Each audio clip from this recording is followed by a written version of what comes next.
Seja muito bem-vindo, seja muito bem-vinda. O meu nome é Diego Henrique Furtado e eu estou começando esse vídeo aqui, pessoal, para falar sobre um tema importantíssimo aqui na área de direito empresarial, que é o novo quórum para sociedades limitadas, ok? Então, caso você não esteja sabendo, foi aprovada uma mudança no Código Civil Brasileiro, reduzindo aí o limite do quórum de sócios nas sociedades limitadas para a deliberação de alguns assuntos, né? Para algumas decisões aí dos sócios nas sociedades limitadas. Se você é micro ou pequeno empresário, enfim, se você é empresário e tem uma sociedade limitada, esse tema se aplica, portanto, à sua empresa. Fica comigo até o final, acompanhe esse vídeo, porque eu vou te falar quais foram essas mudanças e, enfim, no que essas implicações aí, no que essas modificações resultam aí no dia a dia das sociedades limitadas, ok?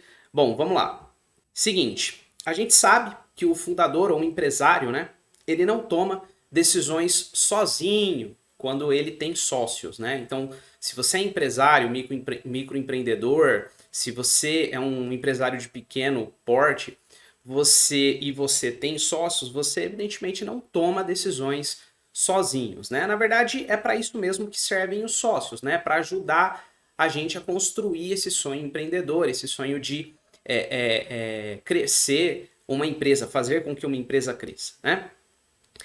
Pelo menos nos assuntos previstos em lei, nos assuntos previstos no contrato social ou acordo de sócios, o empresário ele deve decidir por meio de reunião ou assembleia de sócios ou acionistas, né? Ele tem que tomar as decisões dele ali junto aos demais sócios ou acionistas, né? Com ressalva aí para os empresários que têm sócios minoritários, né? Que têm sócios aí que não têm poder de voz, poder de voto na empresa, né?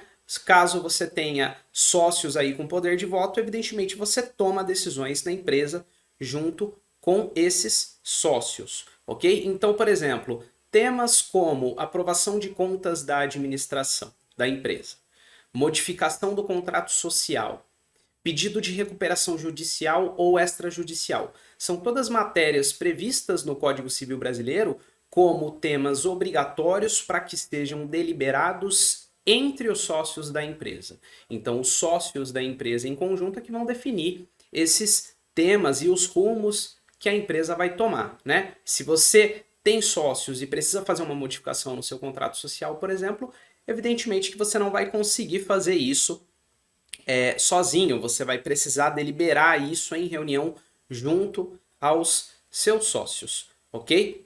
E aí, o que é o quórum, né? Evidentemente que numa reunião ou numa assembleia de sócios ou acionistas, a vontade da maioria é a que prevalece, né?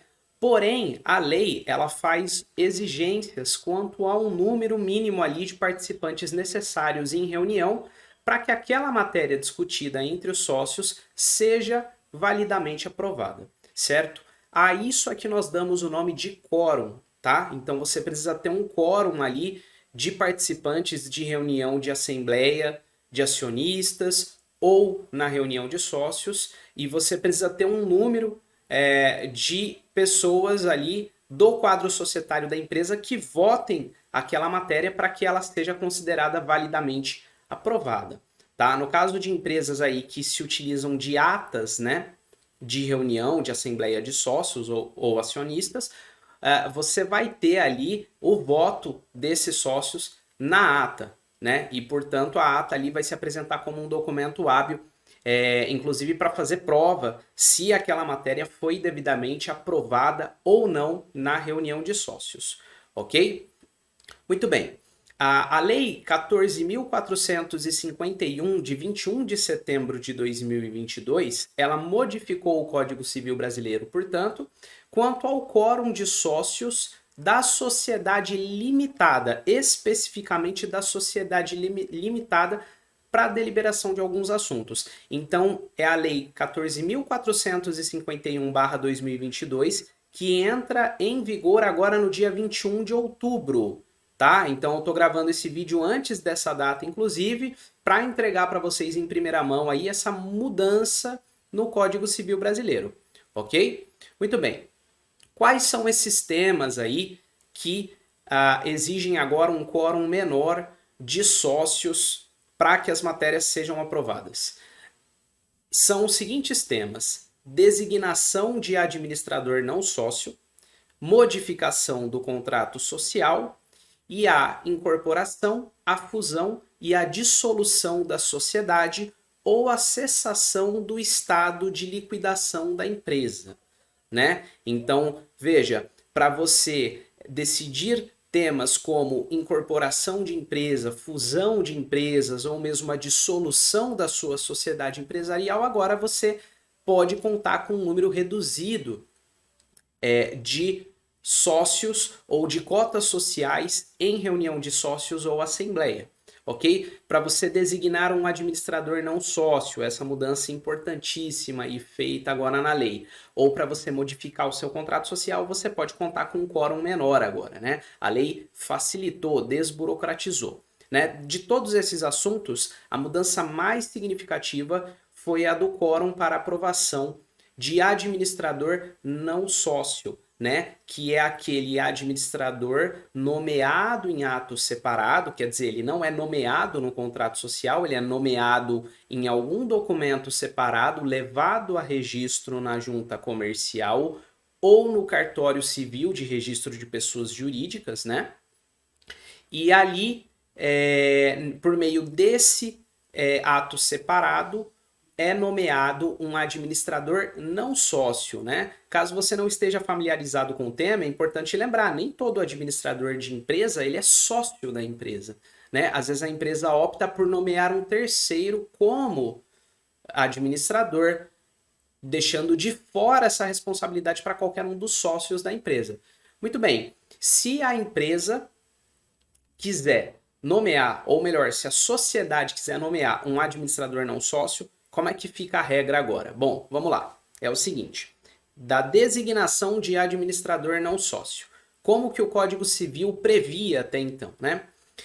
O Código Civil previa da seguinte forma: pela regra anterior, caso não houvesse ainda a integralização das cotas sociais, ou seja, se o capital social não tivesse ainda integralizado, para que houvesse a designação de administrador não sócio, era necessário a unanimidade dos sócios. Todos os sócios teriam que estar de acordo, ou seja, 100% dos sócios, ok? Certo? Isso se tratando de capital social não integralizado. Agora, quando o capital social da empresa já estiver integralizado, pela regra até então vigente do Código Civil, você ainda precisaria de voto de 2/3 dos sócios. Olha só, 2/3 dos sócios quando o capital social já estivesse integralizado, certo? Então são quórums altos, né? 2/3 dos sócios dá em torno aí de pouco mais de 66% aí do capital social da empresa, né? Agora a lei facilitou essa regra. Como é que ela fez? Da seguinte forma: caso os sócios de uma empresa se reúnam para fazer a designação de administrador não sócio, certo? O capital social, caso não esteja ainda integralizado, a regra é de que será necessário um quórum aí de 2/3 dos sócios, beleza? 2/3 dos sócios, tá? Se o capital social já estiver integralizado, basta que haja apenas mais da metade do capital social. Mais da metade do capital social. Ou seja, acima de 50% do capital social, admite-se agora que seja feita a designação de administrador não sócio da empresa. Beleza? Né? Então facilitou, reduziu esse quórum aí que antes seria de 2/3, no caso do capital social já integralizado, reduziu-se aí para pouco mais de 50% aí do capital social da empresa. Beleza? Tá? E no caso de matérias como alteração do contrato social, incorporação, fusão ou dissolução da sociedade, na regra anterior, você precisaria de 3/4 do capital social. 3/4 do capital social, ou seja, 75% aí do capital social. E agora, com essa nova mudança no Código Civil Brasileiro, a regra atual é que passará a ser mais da metade do capital social, ou seja, acima de 50% do capital social já é suficiente para que você possa deliberar ali, por exemplo, aprovar ali uma alteração do contrato social da empresa, ok? Apesar dessas mudanças promovidas aí no Código Civil Brasileiro, é importante lembrar que é o seguinte, talvez você esteja se fazendo essa pergunta, os sócios podem aumentar esse quórum? Esse quórum pode ser aumentado? Sim, os sócios, caso queiram, eles podem estabelecer quórums maiores, quórums qualificados, aos que foram determinados pela nova lei. Então, por exemplo, se ainda assim você que está inaugurando uma nova empresa, um novo CNPJ, você que tem novos sócios aí, estão redigindo aí o contrato social da empresa, você pediu para o seu advogado ou para o seu contador aí redigirem o contrato social de uma nova empresa que está sendo aberta agora. Se vocês quiserem definir que para esta nova empresa será necessário um quórum mínimo de 75% do capital social, você pode fazer essa definição direto no contrato social. Então você pode estabelecer um quórum maior do que o que está previsto agora na nova lei, ok? Afinal de contas, ninguém melhor do que os próprios sócios para estabelecer quórums qualificados para os assuntos de interesse da empresa, né? Ninguém melhor do que os próprios sócios para estabelecerem quais regras eles querem,